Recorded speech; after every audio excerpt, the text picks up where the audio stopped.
Hi friends, it's Jenny here. I am so excited to be a part of North Carolina's Hmong Music Festival this year. It's going to be my first time in North Carolina, so another reason why I'm so stoked about it, but I'm so ready to meet all of you guys and I hope you guys can come out and join us and have fun.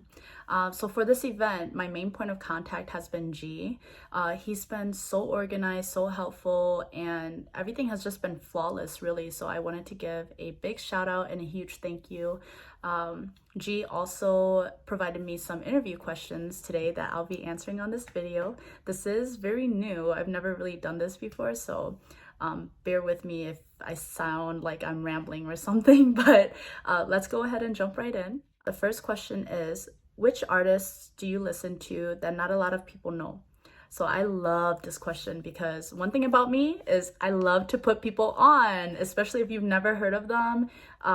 It's just so fun to see everybody's reaction when they listen to these new artists and they're like, oh my goodness, they're so good, right? So the first person that I want to name is Kenji Her.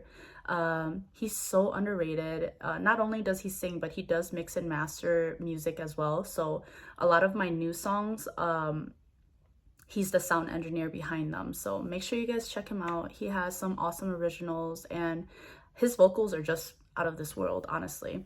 The second person I want to name is JenniPho. I know a lot of people know her through her covers. She does beautiful, soothing acoustic covers, but she just came out with her newest song called Mong.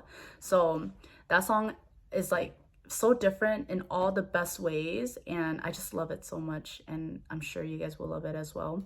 The third person I want to name is DT Mix. I don't know if that's still her stage name, but her name is Desiree. She's so young and she's so good, you guys. I'm always so impressed whenever she posts her music on Facebook, because I believe she also mixes, masters, and records everything herself as well too. I don't know if she creates her own beats. She might though, because she's just that amazing. But make sure you guys check her out as well. And then the last person I want to name is my sister. Not to be biased or anything, but her voice is so beautiful. It's so soothing. She doesn't really release as much music, but when she does, it's just so beautiful. That's all I can really say. But her name is Nancy. Her stage name that she goes by is Nancy V. So Kenji Her, JenniPho, DT Mix, and Nancy V.